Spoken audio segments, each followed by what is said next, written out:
Hello बच्चों, कैसे हैं आप लोग? ठीक तो हैं? पढ़ाई कैसी चल रही है? मैं हूं डॉक्टर विनय वर्मा। आप देख रहे हैं सर्वोत्तम बायोलॉजी लखनऊ यूट्यूब चैनल को सब्सक्राइब करिए।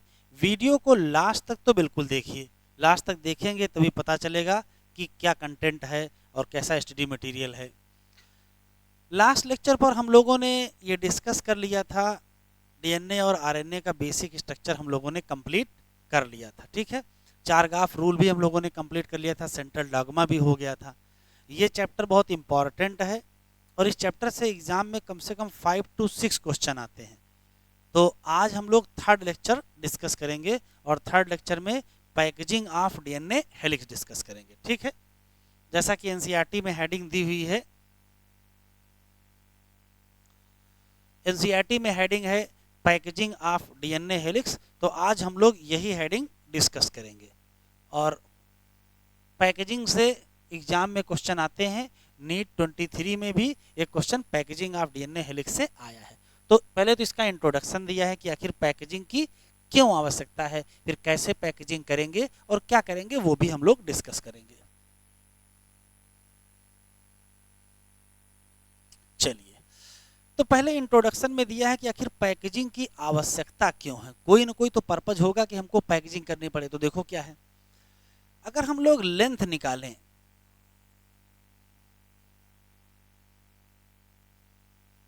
अगर हम लोग डीएनए की लेंथ निकालें तो उसके लिए हमको दो चीज चाहिए। एक हमको चाहिए नंबर ऑफ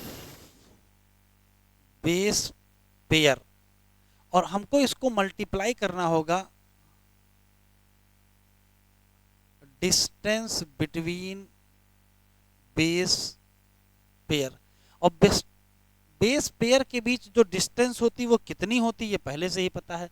तो ये कितनी होती है, 0.34 इंटू 10⁻⁹ मीटर होती है। और अगर हमको बेस पेयर का नंबर पता चल जाए तो मल्टीप्लाई करके लेंथ निकाल सकते हैं। जैसे जैसे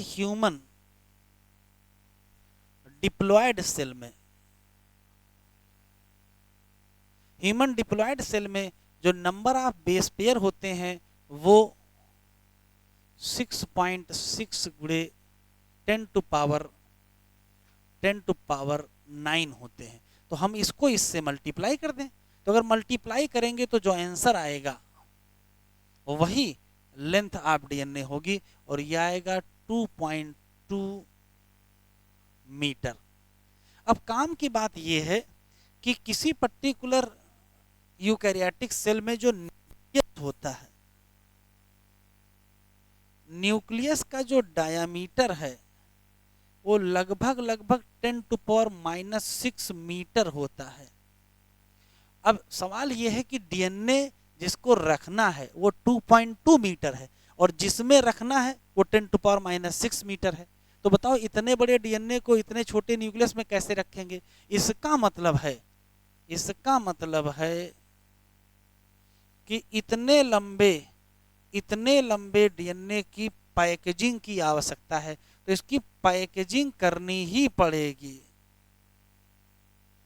अब पैकेजिंग कैसे करेंगे वो हम लोग आगे पढ़ेंगे। तो एनसीईआरटी में क्या है कि पहले पैराग्राफ में ये बताया गया है कि आखिर पैकेजिंग की आवश्यकता क्यों है। तो आवश्यकता इस नाते है क्योंकि अगर हमको लेंथ निकालना है तो हमको चाहिए नंबर ऑफ बेस पेयर और distance between base pair. Number human diploid cell में कितना है, 6.6 इंटू 10⁻9 बेस पेयर है और लेंथ की अगर बात करें तो 0.34 - 9 मीटर है। मल्टीप्लाई करेंगे तो 2.2 मीटर के आसपास ये आंसर आ जाएगा। अब इतना लंबा डीएनए है और न्यूक्लियस का डायमीटर कितना है, 10⁻⁻6। अब इस डायमीटर में कैसे फिट करोगे, तो इसका मतलब है कि डीएनए की क्या करनी पड़ेगी, पैकेजिंग करनी ही पड़ेगी। अब कैसे करेंगे वो समझते हैं।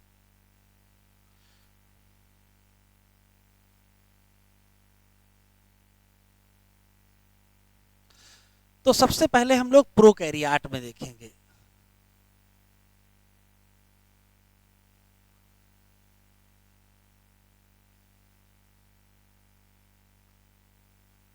प्रोकैरियोट में कैसे पैकेजिंग करेंगे, तो प्रोकैरियोट में पैकेजिंग कैसे करेंगे देखेंगे।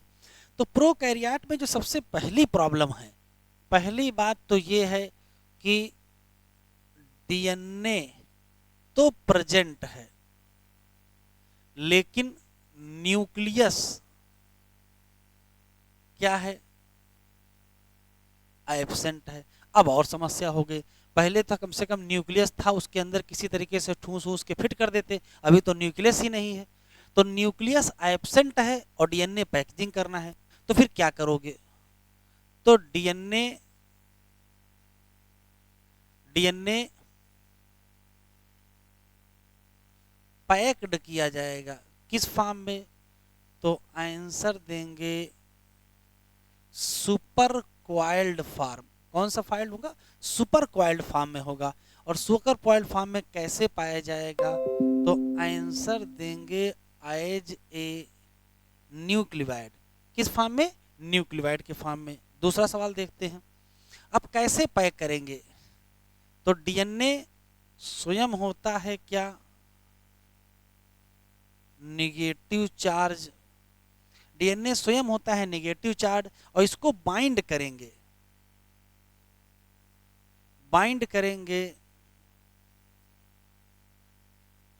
Positive charge protein. डीएनए स्वयं क्या है? नेगेटिव चार्ज है, बाइंड करेंगे किसके साथ? Positive charge protein. तो जब डीएनए नेगेटिव चार्ज था, पॉजिटिव चार्ज प्रोटीन से बाइंड करेंगे, तो फिर ये किस फॉर्म में आएगा? ये न्यूक्लियोइड के फॉर्म में आएगा। न्यूक्लियोइड में होगा क्या? यहां पर ढेर सारे मेनी लार्ज लूप होंगे, many large loop of DNA bind by किसके द्वारा? प्रोटीन। तो इसमें सिर्फ ज्यादा क्वेश्चन याद रहेगा, प्रोकैरियोट में पैकेजिंग में ज्यादा क्वेश्चन नहीं याद रखना है। एक क्वेश्चन ये है कि न्यूक्लियस एब्सेंट है, तो क्या क्या डीएनए साइटोप्लाज्म में स्कैटर्ड होगा? तो कहेंगे नहीं, डीएनए साइटोप्लाज्म में स्कैटर्ड नहीं होगा। DNA not scattered in cell cytoplasm. Cytoplasm में ये पूरी तरीके से फैला हुआ नहीं पड़ा होगा, ये भी क्या होगा? पैक्ड होगा। अब कैसे पैक्ड होगा? तो वो भी हमने बताया कि ये किस फॉर्म में पैक्ड होगा? सुपर क्वाइल्ड फॉर्म में होगा। कैसे? As a nucleoid. और न्यूक्लियोइड कैसे बनेगा? मेनी लूप ऑफ डीएनए होंगे, जो किसके द्वारा बाइंड किए गए होंगे? प्रोटीन के द्वारा। ठीक है, इसमें होता क्या है? निगेटिव चार्ज डीएनए को बाइंड कर देते हैं, किससे? Positive charge protein. अब देखो एनसीईआरटी में कैसे लिखा हुआ है,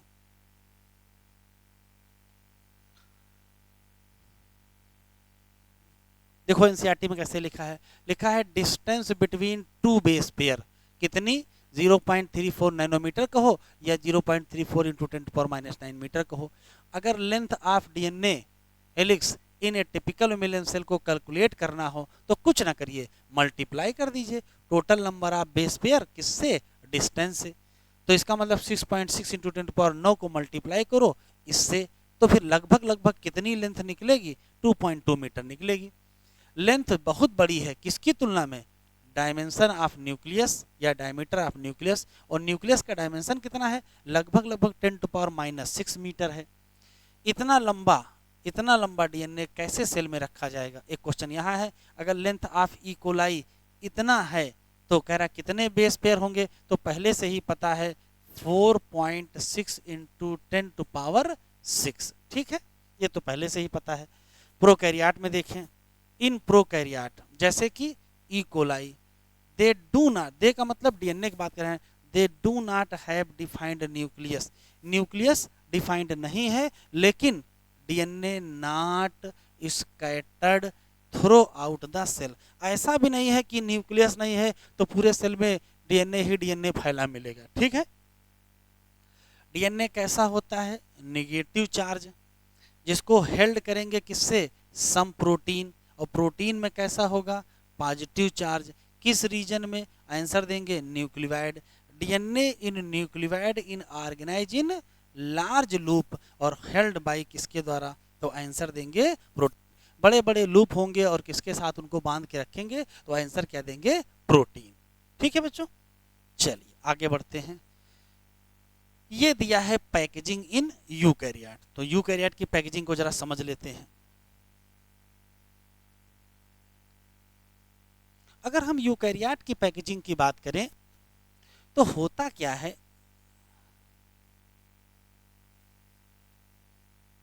यूकैरियोट पैकेजिंग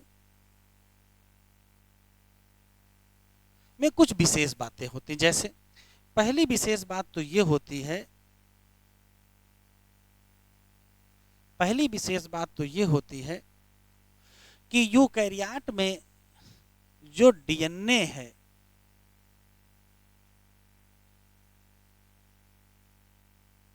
इसकी पैकेजिंग करने में जो प्रोटीन लगती है वो भी पॉजिटिव चार्ज होती है। एक क्वेश्चन तो ये हो गया। और डीएनए जो है वो होता है नेगेटिव चार्ज। तो ये तो पुरानी बात है, डीएनए कैसा होता है, नेगेटिव चार्ज, और पैकेजिंग में जो प्रोटीन लगती है वो पॉजिटिव चार्ज। बस एक क्वेश्चन इसके आगे पूछा गया है कि इस प्रोटीन का जो चार्ज है, इस प्रोटीन का जो चार्ज है वो किस पर डिपेंड करता है। तो चार्ज डिपेंड होता है ऑन अमीनो एसिड रेजिड्यू। किस पर डिपेंड करता है, ये अमीनो एसिड रेजिड्यू पर डिपेंड करता है। एंड और किस पर, and charge on side chain. Side chain पर चार्ज कैसा है, तो अभी कैसे भी देखेंगे। जैसे जैसे इस पर्टिकुलर प्रोटीन का नाम, इस पर्टिकुलर प्रोटीन का नाम हिस्टोन प्रोटीन है, इस पर्टिकुलर प्रोटीन का नाम हिस्टोन प्रोटीन है, और इसमें अमीनो एसिड के नाम पर बेसिकली दो हैं, एक का नाम है लाइसिन और एक का नाम है आर्जिनिन। और साथ में क्या है, साथ में है पॉजिटिव चार्ज साइड चेन। पूछता है यूकैरियोट में डीएनए की पैकेजिंग में जो प्रोटीन होती है वो कौन सी, तो आंसर देंगे हिस्टोन प्रोटीन। ये कैसी होती है, पॉजिटिव चार्ज होती है। क्यों, क्योंकि इसमें अमीनो एसिड रेजिड्यू के नाम पर लाइसिन और आर्जिनिन है और इसमें पॉजिटिव साइड चेन होती है। ठीक, दूसरा सवाल। अब सवाल है हिस्टोन प्रोटीन कितने प्रकार की होती हैं, तो ये होती हैं 5 टाइप। कौन कौन सी, देखो कौन कौन सी। एक होती है H1, एक होती है H2A, एक होती है H2B, एक होती है H3 और एक होती है H4। कुल 5 टाइप की प्रोटीन पाई जाती है, H1, H2A, H2B, H3 and H4। इसमें से इसमें से इसमें से H2A, H2B, H3 and H4, मतलब ये 4 टाइप, ये जो 4 टाइप हैं ये क्या बनाती हैं, तो आंसर देंगे हिस्टोन ऑक्टोमर। अब हिस्टोन ऑक्टोमर क्या है, तो हिस्टोन ऑक्टोमर है group of 8 histone protein. 8 histone protein का जो ग्रुप होगा उसको हिस्टोन ऑक्टोमर कहते हैं। क्यों, इसमें जो H2A, H2B, H3 और H4 हैं सबके 2-2 मॉलिक्यूल होंगे, मतलब 4:2 का मतलब फिर क्या हो जाएगा, 8 हो जाएगा।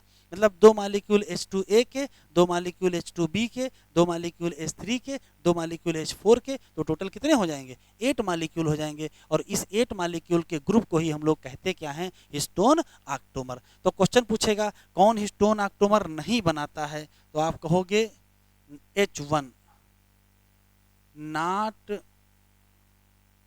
Involve in histone octamer. ठीक है, तो हिस्टोन कितने प्रकार के हो गए? 5 प्रकार के। उसमें से कौन सी हिस्टोन प्रोटीन है जो ऑक्टोमर नहीं बनाती है, कौन सी हिस्टोन प्रोटीन है जो ऑक्टोमर बनाती है? नहीं बनाने में H1 है, बनाने में H2A है, H2B है, H3 है और H4 है। ठीक, आगे देखते हैं। आगे की स्थिति ये है कि जो निगेटिव चार्ज डीएनए है, जो निगेटिव चार्ज डीएनए है वो रैप कर जाता है किसके around? Around positive charge histone octamer. और इसका रिजल्ट क्या होता है? इसका रिजल्ट वो होता है कि बन जाएगा मेक न्यूक्लियोसोम।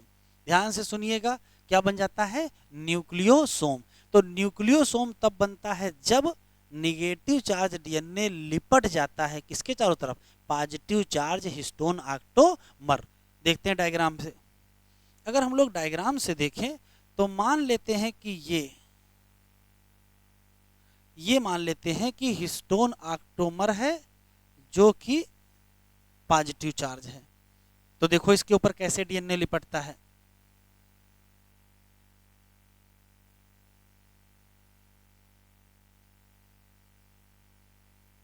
इस तरीके से डीएनए इस पे लिपटा हुआ है। अगर और ध्यान से देखें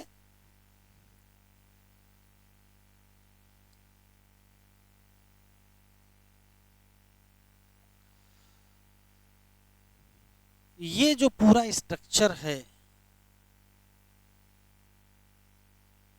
ये न्यूक्लियोसोम है। इसमें से जो ये है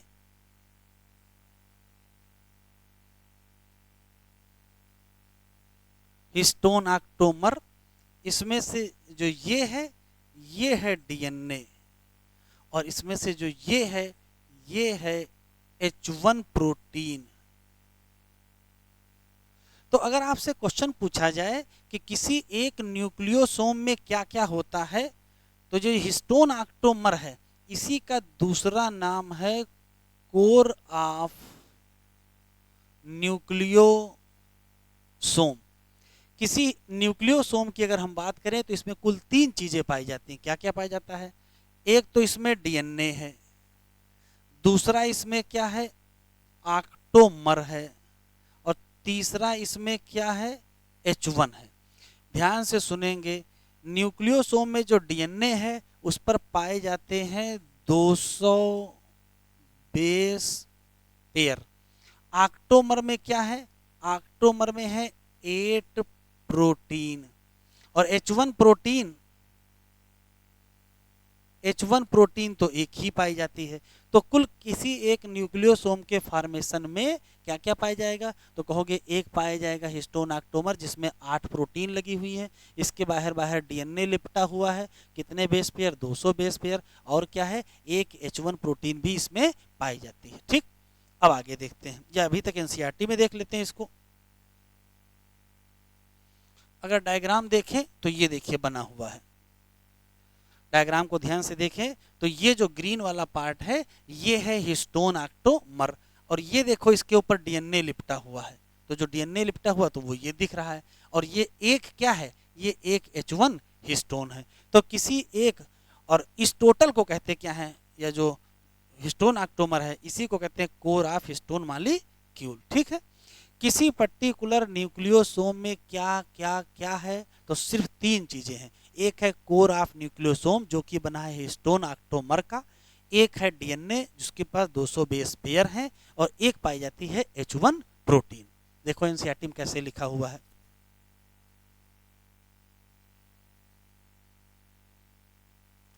इन यूकैरियोट दिस ऑर्गेनाइजेशन, मतलब ये जो पैकेजिंग है, this organisation is much more complex. लिखा है there is a set of positive charge, ये पॉइंट छूट गया था, बेसिक प्रोटीन होती हैं। नाम क्या है? Histone protein. Protein acquire charge किस पर डिपेंड करती है? तो कहोगे abundance of amino acid residue, और साथ में किस पर? Charge side chain. जैसे हिस्टोन प्रोटीन रिच है दो बेसिक अमीनो एसिड, कौन सा? एक का नाम लाइसिन और एक का नाम आर्जिनिन। दोनों अमीनो एसिड रेजिड्यू क्या करते हैं? पॉजिटिव चार्ज रखते हैं। कहाँ? Their side chain. Histone organise हो जाते हैं तो बनाते क्या हैं? Unit of 8 molecule. उस 8 मॉलिक्यूल को कहते क्या है? Histone octamer. फिर क्या होता है? Negative charge DNA, negative charge DNA wrap हो जाता है around positive charge histone octamer, और बनेगा एक स्ट्रक्चर जिसका नाम क्या है? न्यूक्लियोसोम। किसी एक टिपिकल न्यूक्लियोसोम में कितने बेस पेयर डीएनए पाया जाता है? तो आंसर देंगे क्या? 200 बेस पेयर। अब इसके आगे देख लेते हैं थोड़ा सा।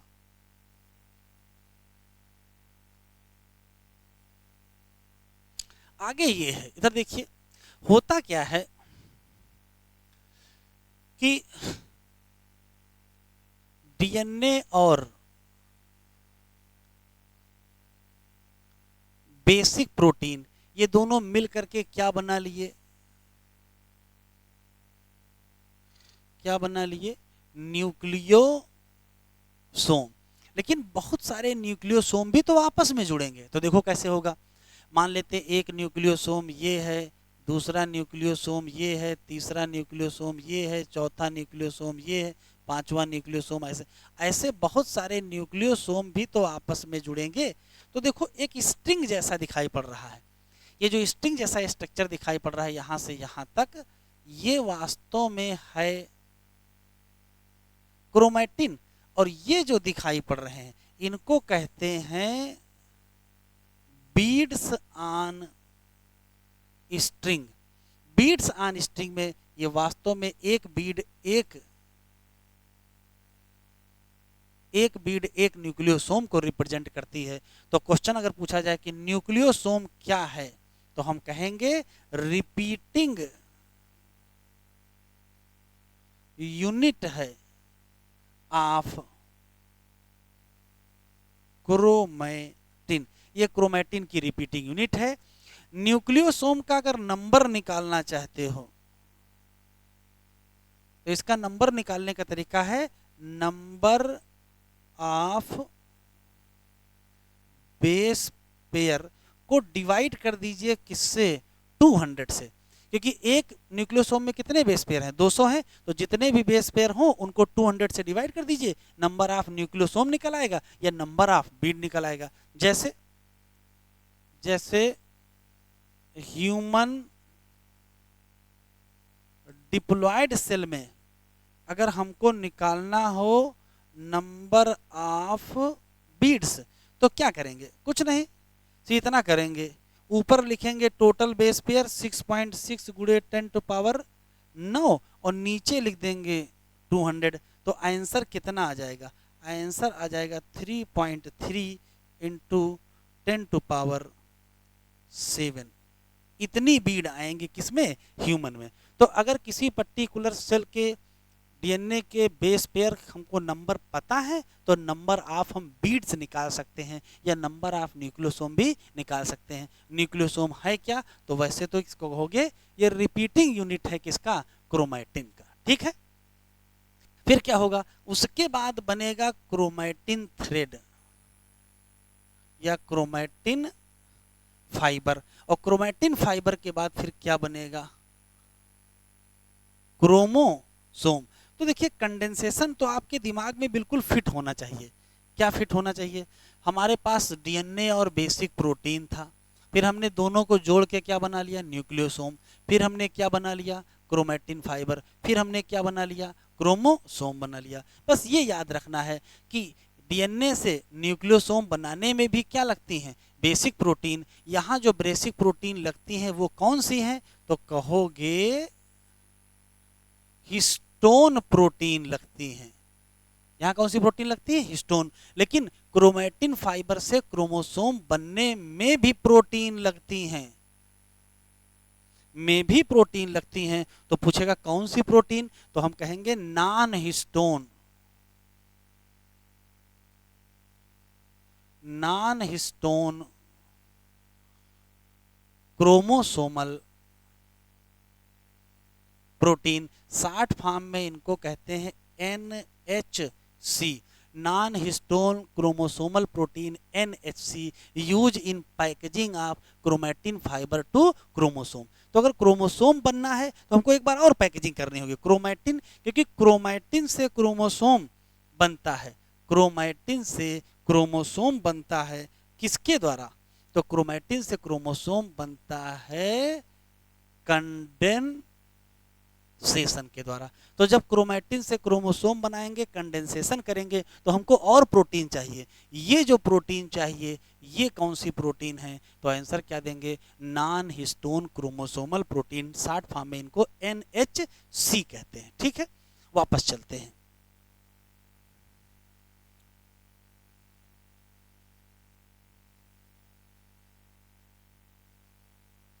देखो एनसीईआरटी में हम लोगों ने यहां तक पढ़ लिया था। न्यूक्लियोसोम क्या बनाएगा, तो कहोगे ये रिपीटिंग यूनिट बनाएगा किसी एक स्ट्रक्चर का, जो कहां पाया जाएगा, न्यूक्लियस में। उसको कहोगे क्या, क्रोमेटिन। क्रोमेटिन का जो थ्रेड है वो स्टैंड होता है, ये स्टैंड बॉडीज हैं जो न्यूक्लियस में पाई जाएंगे। न्यूक्लियोसोम इन एक क्रोमेटिन, किसी एक क्रोमेटिन में जो न्यूक्लियोसोम है वो दिखता है कैसे, तो आंसर देंगे beads on string, view under क्या, इलेक्ट्रॉन माइक्रोस्कोप। याद रखिएगा, इलेक्ट्रॉन माइक्रोस्कोप से अगर देखेंगे तो जो न्यूक्लियोसोम है वो बीड्स ऑन स्ट्रिंग के फॉर्म में दिखाई पड़ेगा। कह रहा थियोरेटिकली बताओ, हाउ मेनी सच बीड या such nucleosome do you imagine are present in mammalian cell. तो अगर ह्यूमन सेल में निकालेंगे तो जितने बेस पेयर होंगे उसको 200 से मल्टीप्लाई करेंगे, आंसर निकल आएगा। Beads on string structure in A chromatin, इसको जब और पैक करोगे तो क्या बनेगा, क्रोमेटिन फाइबर बनेगा। जब फर्दर क्वाइल और कंडेंसेशन होगा कहाँ, मेटाफेज। आपको याद है सेल डिवीजन में मेटाफेज पर कंडेंसेशन मैक्सिमम हो जाता है, तो जब मैक्सिमम कंडेंसेशन हो जाएगा सेल डिवीजन में तो क्या बनाएगा, chromosome. Packaging of chromatin at higher level, higher level का मतलब क्रोमोसोम बनाने में एडिशनल प्रोटीन, अलग से प्रोटीन चाहिए। इनको हम कहते क्या हैं, तो जिनको हम कहते हैं नॉन हिस्टोन क्रोमोसोमल प्रोटीन। किसी एक टिपिकल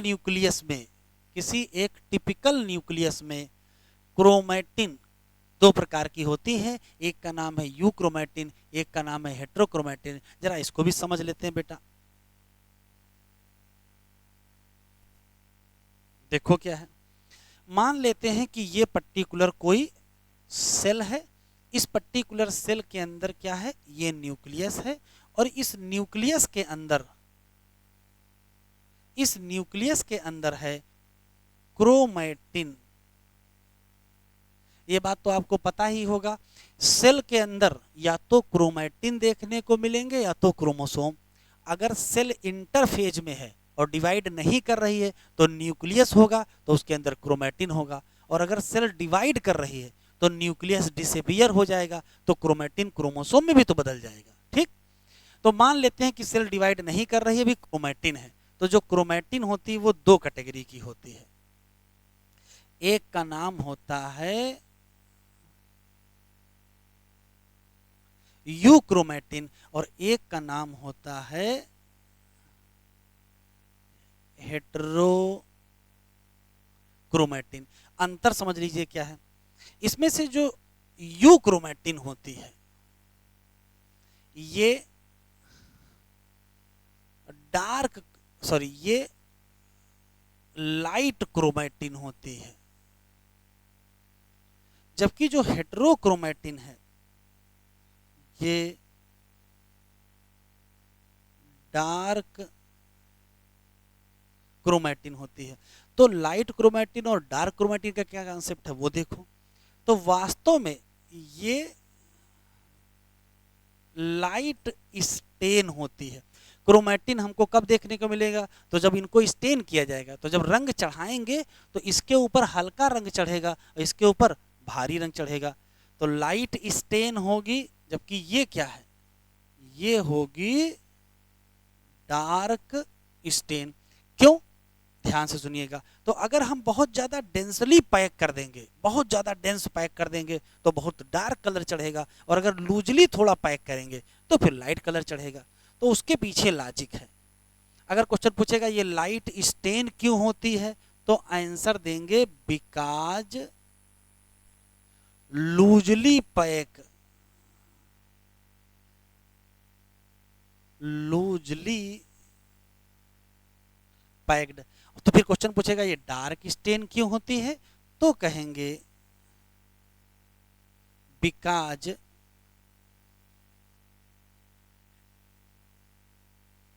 टाइटली पैक्ड। एक क्वेश्चन तो ये हो गया। अब मेन समस्या आती है इनके फंक्शन की। आप सोचो कि कोई चीज बहुत टाइटली पैक हो जाएगी तो क्या वो फंक्शन कर पाएगी, फिर वो फंक्शन नहीं कर पाएगी। इसी नाते जो ये क्रोमैटिन है, इसी नाते जो ये हेट्रोक्रोमैटिन है, ये नॉन फंक्शनल होता है।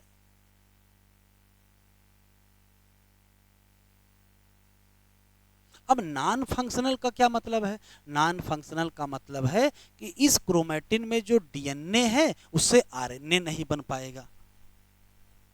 इस क्रोमैटिन में जो डीएनए है उससे आरएनए नहीं बन पाएगा, और आरएनए नहीं बन पाएगा इसका मतलब है, इसका मतलब है कि ट्रांसक्रिप्शन नहीं होगा, और ट्रांसक्रिप्शन ना होने का मतलब है ट्रांसक्रिप्शनली इनएक्टिव।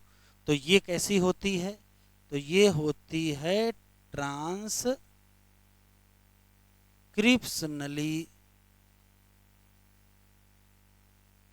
इनएक्टिव। तो ध्यान से सुने, जो हेट्रोक्रोमैटिन है इसके 4 क्वेश्चन।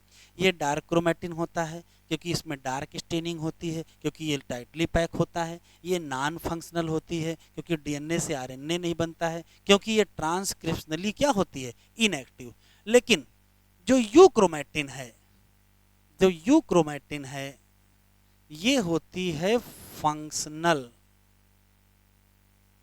अब फंक्शनल होने का क्या मतलब है, फंक्शनल होने का मतलब है कि इसमें जो डीएनए होगा उससे क्या बनेगा, आरएनए बनेगा, और अगर आरएनए बनेगा इसका मतलब ट्रांसक्रिप्शन होगा। इसका मतलब है कि ये है